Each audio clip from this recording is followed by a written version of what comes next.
नमस्ते एवरीवन, आप सबका स्वागत है नेक्स्ट जेएस के ये प्लेलिस्ट में। आज हम बात करने वाले हैं नेक्स्ट जेएस में कंपोनेंट के बारे में। तो आज के हमारे टॉपिक रहने वाले हैं types of component in next JS. Server component हम किसे कहते हैं, सर्वर कंपोनेंट को हम कहाँ पे यूज कर सकते हैं, क्लाइंट कंपोनेंट हम किसे कहते हैं, क्लाइंट कंपोनेंट को हम कहाँ पे यूज कर सकते हैं, क्या हम server component and client component दोनों को साथ में यूज कर सकते हैं, एंड इसी के साथ हम इंटरव्यू क्वेश्चंस भी आपको मैं बताऊंगी। ओके, तो पहले ये टॉपिक पे जंप करने से पहले आपको ये समझना बहुत ही जरूरी है कि हम क्लाइंट किसे कहते हैं, सर्वर किसे कहते हैं। सर्वर हम इसे कहते हैं जहां पे हमारी वेब एप्लीकेशन को हम होस्ट करते हैं। इन सिंपल वर्ड आप ऐसे भी बोल सकते हो कि सर्वर इसे कहेंगे जहां पे हमारा कोड लिखा हुआ होगा, राइट। एंड क्लाइंट हम जिसे कहेंगे जहां पे हम आउटपुट देखेंगे, मतलब कि हमारा ब्राउजर। तो सिंपली सर्वर दैट मीन्स कि जहां पे हमारा कोड होगा वो जगह, एंड क्लाइंट मतलब कि जहां से हम हमारी वेब एप्लीकेशन को देखेंगे, दैट मीन्स कि हमारा ब्राउजर। तो अब हम आ जाते हैं हमारे ये मेन टॉपिक पे, जहां पे पहले हम ये देखते हैं कि व्हाट इज सर्वर कंपोनेंट। तो सर्वर कंपोनेंट मतलब कि जो कंपोनेंट्स फेच्ड एंड रेंडर कहां पे होंगे, सर्वर साइड पे। तो सर्वर कंपोनेंट का सिंपल मीनिंग यही है कि सर्वर कंपोनेंट दैट मीन्स कि वो कंपोनेंट जो फेच्ड एंड रेंडर होंगे सर्वर साइड पे। अब आपको पता होना चाहिए कि सर्वर साइड पे हम कौन से काम कर सकते हैं। फॉर एग्जांपल अगर आपको पूछा जाए कि सर्वर पे आप क्या काम करते हो, तो जहां पे भी आपके कॉम्प्लेक्स लॉजिक होते हैं ना, वो सारे हम सर्वर पर लिखते हैं, राइट। फिर डेटा मैनेजमेंट कहाँ पे होता है, सर्वर साइड होता है। ऑथेंटिकेशन सर्वर साइड होता है। जहां पे भी आपकी सिक्योरिटी की बात आती है, वो चीजें कहाँ पे होगी, सर्वर साइड। तो ये इसमें से कुछ भी चीज होगा तब हम यूज करेंगे सर्वर कंपोनेंट का। जहां पे भी बात आएगी डेटा मैनेजमेंट की, फॉर एग्जांपल आपको डेटा फेच करना है या फिर डेटा अपडेट करना है, डेटा डिलीट करना है, तो हम क्या लिखेंगे वो कोड को सर्वर कंपोनेंट के अंदर। क्लियर, ये समझ में आ गया। इसके अलावा अगर आपको एसईओ के रिगार्डिंग भी कुछ है तो वो भी हम किसमें कंसिडर करेंगे, सर्वर कंपोनेंट के अंदर। यहाँ पे हम एक एग्जांपल ले लेते हैं कि सपोज आपके पास सोशल मीडिया प्रोजेक्ट आप बना रहे हो, तो उसमें कौन से सर्वर कंपोनेंट क्रिएट हो सकते हैं। तो आप जो पोस्ट बनाओगे वो आपके सर्वर कंपोनेंट होगा, यूजर प्रोफाइल बनाओगे वो आपका सर्वर कंपोनेंट होगा, लॉगिन ऑथेंटिकेशन जो कर रहे हो उसका जो भी लॉजिक आएगा, वो सारे कोड जो बनाओगे वो सारे कहां पे लिखोगे, आप सर्वर कंपोनेंट के अंदर लिखने वाले हो। तो इन शॉर्ट सर्वर कंपोनेंट में आप क्या क्या लिखोगे, जहां पे भी data management, logic, SEO, security regarding कुछ भी कंटेंट आ रहा है, तो आप कहां पे लिखोगे वो सारी चीजें सर्वर कंपोनेंट के अंदर। मैं आपको एंड में एक एकदम सिंपल एग्जांपल से पूरा एक्सप्लेन कर दूंगी, लेकिन वो एग्जांपल समझने के लिए आपको ये कथा सुननी बहुत ही जरूरी है। ओके, तो सर्वर कंपोनेंट क्लियर हो गया। किसे कहेंगे, जो भी कंपोनेंट है ना वो रेंडर कहां पे होगा, सर्वर साइड, तो उसको हम बोलेंगे सर्वर कंपोनेंट। अब क्लाइंट कंपोनेंट ऐसा ही सेम, जो भी कंपोनेंट है वो रेंडर कहां पे होगा, क्लाइंट पे, तो उसको हम बोलेंगे क्लाइंट कंपोनेंट। तो ये भी इंटरव्यू में पूछा जा सकता है कि किसे हम सर्वर कंपोनेंट कहते हैं, किसे हम क्लाइंट कंपोनेंट कहते हैं। ओके, अब क्लाइंट कंपोनेंट की हेल्प से हम क्या कर सकते हैं, तो आपने देखा होगा ना, तो वेब ब्राउजर पे हमको क्या दिखता है, सिर्फ और सिर्फ यूआई, मतलब यूजर इंटरफेस, जहां से हम इंटरेक्ट करते हैं। तो जो भी चीजें यूआई के रिलेटेड होगी वो सारी हम कहां पे लिखेंगे, क्लाइंट कंपोनेंट में। हमने जैसे आगे प्रोग्राम भी किए उसमें हमने ऑलरेडी बात करी है, यूज क्लाइंट हमने लिखा है, कहां पे लिखा था, एक जहां पे हमने इवेंट का यूज किया था वहां पे हमने लिखा था यूज क्लाइंट का। तो जहां पे भी आप इवेंट हैंडल कर रहे हो ऐसा कोड आ रहा है, तो आपको क्या करना पड़ेगा, वो कंपोनेंट को क्लाइंट कंपोनेंट क्रिएट करना पड़ेगा, राइट।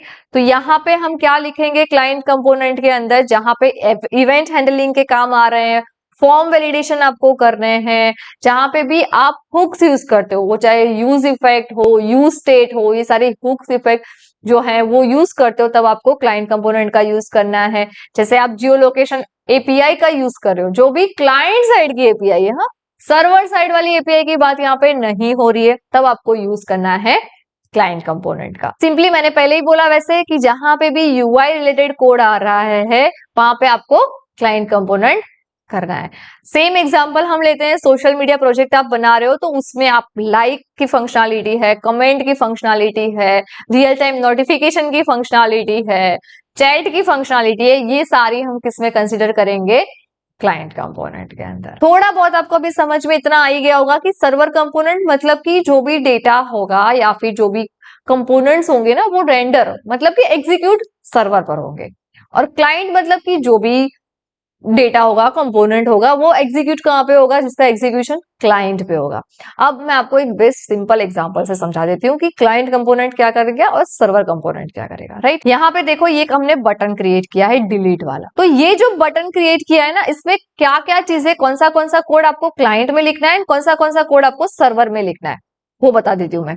अब क्लाइंट कंपोनेंट में क्या देखोगे आप, यूआई। बटन क्रिएट किया ना, उसका यूआई जो भी आएगा वो कहाँ पे आएगा, हमारा क्लाइंट कंपोनेंट में आएगा, क्योंकि वो क्लाइंट को दिखेगा बटन, तभी वो बटन क्लिक कर पाएगा, राइट। तो वो आ गया यूआई में। अब क्लिक भी इंटरेक्ट कर रहा है ना, तो क्लिक इवेंट भी आपको कहाँ पे लिखनी है, क्लाइंट कंपोनेंट पे लिखनी है। अब क्लिक के बाद कभी कभी हमको कंफर्मेशन का पॉपअप भी आता है, कभी कभी हमको क्या आता है, स्पिनर आता है लोडिंग का। तो ये सारी फंक्शनैलिटी का जो कोड होगा वो सारा हम कहाँ पे लिखेंगे, क्लाइंट कंपोनेंट के अंदर लिखने वाले हैं। अब सर्वर कंपोनेंट में यही बटन का चीजें आएगी, कोड आएगा, क्योंकि डिलीट तो हमको डेटाबेस में जाके डेटा को फाइंड करना पड़ेगा, देन पर्टिकुलर वो डेटा मिलेगा, उसके बाद उसको हम डिलीट करेंगे। तो ये तो लॉजिक हो गया, ये तो डेटा के साथ हमारा इंटरेक्शन हो गया। तो वो सारी चीजें तो आपको सर्वर कंपोनेंट में लिखनी पड़ेगी ना। तो उसके लिए हम क्या करेंगे, डिलीट में, तो डिलीट की जो एपीआई होगी वो हमारी सर्वर कंपोनेंट में लिखी जाएगी। डिलीट का जो लॉजिक होगा एक्चुअल डिलीशन के लिए कि हाँ ये आईडी है, हमको ये मिल गई है, उसको हम अब डिलीट करते हैं क्वेरी रन कर, वो कहाँ पे आएगा, आपका सर्वर कंपोनेंट पे आएगा। एंड फिर अगर सक्सेसफुली डिलीट हुआ है या नहीं हुआ है, उसका रिस्पॉन्स वो क्लाइंट को देगा। तो ये सारे जो भी कोड लिखोगे वो आपको किस में लिखने हैं, सर्वर कंपोनेंट में। एंड ये जो लिखोगे वो आपको किस में लिखने हैं, क्लाइंट कंपोनेंट में। क्लियर, अब भी आपको क्लियर हो चुका होगा कि हमको क्लाइंट कंपोनेंट में कौन से कोड लिखने हैं, सर्वर कंपोनेंट में कौन से कोड लिखने हैं। ऐसा ही एक एग्जांपल आप खुद बनाओ और मुझे कमेंट में जरूर बताना, ओके। अभी और क्लियर हो जाएगा आपको कि कहाँ पे आपको क्लाइंट कंपोनेंट यूज करने हैं, कहाँ पे सर्वर कंपोनेंट यूज करने हैं। जो यहाँ पे ये चार्ट दिया गया है, ये ऑलरेडी next.js के ऑफिशियल डॉक्यूमेंटेशन से हमने लिया हुआ है। तो यहाँ पे देखो, जैसे ही हमने यहाँ पे पहले से ही हम बात कर रहे हैं कि जहां पे भी आप फैच डेटा आ रहा है तो आपको कहाँ पे यूज करना है, सर्वर कंपोनेंट। डेटा के रिगार्डिंग आ गया, सर्वर ही आएगा। बैकएंड के रिगार्डिंग आ गया, सर्वर ही आना चाहिए। सेंसिटिव इंफॉर्मेशन मतलब सिक्योरिटी के रिगार्डिंग आ गया, सर्वर कंपोनेंट में ये कोड लिखना है आपको। जहां पे आपको लार्ज डिपेंडेंसी करनी है, वो चीजें सारी, बहुत बड़ा कोड होगा, बहुत बिग लॉजिक होंगे। अभी तक सीख रहे हो ना, जब आप रियल प्रोजेक्ट पे वर्क करोगे, जो प्रोजेक्ट बहुत बड़ा होगा, उसमें बहुत कॉम्प्लेक्स लॉजिक भी होते हैं। ये सारे लॉजिक्स एंड ऑल भी हम किस में लिखेंगे, सर्वर कंपोनेंट होने चाहिए हमारे, राइट। उसके बाद देखो क्लाइंट कंपोनेंट में क्या लिखना है आपको, इंटरेक्शन वाली चीजें। सारे इवेंट हैंडलर किस में आ जाएंगे, क्लाइंट कंपोनेंट में आ जाएंगे। जहां पे भी हुक की बात की थी हमने, यूज स्टेट, यूज इफेक्ट, वो सारे कहां पे आ जाएंगे, क्लाइंट कंपोनेंट में आएंगे। यहाँ पे देखो ब्राउजर ओनली एपीआईज, यहाँ पे ब्राउजर ओनली एपीआई है, सर्वर वाली एपीआई नहीं, वो सारी क्लाइंट कंपोनेंट के अंदर आपको लिखनी है। यहाँ पे हमको क्या करना है, जहां पे भी ये सेम चीज है, effect, browser, custom hooks create कर रहे हो, वो सारे आपके आएंगे क्लाइंट कंपोनेंट के अंदर।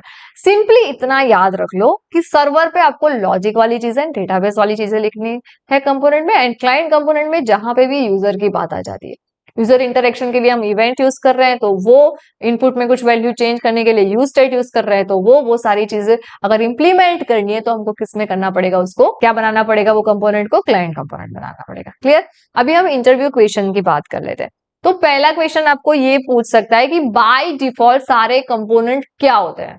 तो बाय डिफॉल्ट सारे कंपोनेंट हमारे सर्वर कंपोनेंट होते हैं। अब उसको क्लाइंट कंपोनेंट बनाना है तो क्या हम लिखते हैं, यूज क्लाइंट लिखते हैं, जो हमने ऑलरेडी आगे के प्रोग्राम में लिखे हुए हैं, ओके। उसके अलावा आपको ये भी पूछ सकते हैं कि क्या हम server component and client component दोनों साथ में यूज कर सकते हैं। डेफिनेटली हम यूज कर सकते हैं, और हमने ऑलरेडी आगे यूज कर भी लिया।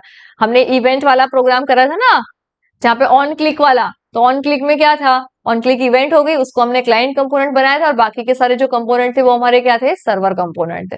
तो यस, हम यूज कर सकते हैं। उसके अलावा यहाँ पे ये क्वेश्चन भी पूछ सकते हैं कि नेक्स्ट जेएस में रेंडरिंग के बेसिस पे कंपोनेंट के कितने टाइप है, तो दो, server type, server component and client component.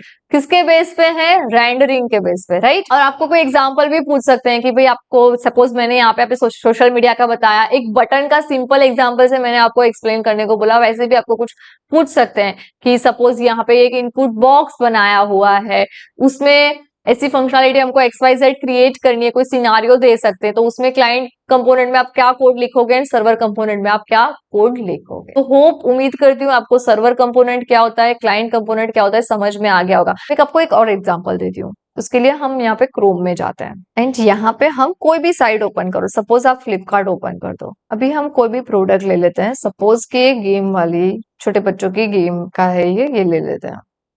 अब इसको हम ओपन करते हैं। अभी ये जो बनाया ना, तो यहाँ पे ये देखो, ये इमेज जो आई है, ये जो कंटेंट आया है, ये सारी चीजें कहाँ से आएगी, हमारे सर्वर कंपोनेंट में लिखी हुई होगी। ये सब इमेजेस जो लिखी है, यहाँ पे ये जो सब चीजें लिखी है, वो सारी कहाँ पे लिखी होगी, सर्वर कंपोनेंट के अंदर लिखी होगी। और यहाँ पे ये जो बटन है ऐड टू कार्ट, ये जो बटन का यूआई है, ये बटन की क्लिक इवेंट पे जो भी प्रोसेस होगी, ये सेम यहाँ पे बाय नाउ, ये क्लाइंट कंपोनेंट का है। ये button add to cart, buy now, यहाँ पे ये सर्च वाला जो है, यहाँ पे लॉगिन है, ये सारे कहाँ पे लिखे हुए हमने, क्लाइंट कंपोनेंट के अंदर लिखे होंगे। होप ये एग्जांपल से भी आपको क्लियर हो चुका होगा कि आपको सर्वर कंपोनेंट में कौन सा कोड लिखना है, क्लाइंट कंपोनेंट के अंदर आपको कौन सा कोड लिखना है। तो ये वीडियो में बस इतना ही। अगर आपको कुछ भी डाउट है तो मुझे कमेंट में जरूर बता सकते हो। Thank you for watching this video. See you guys in the next video.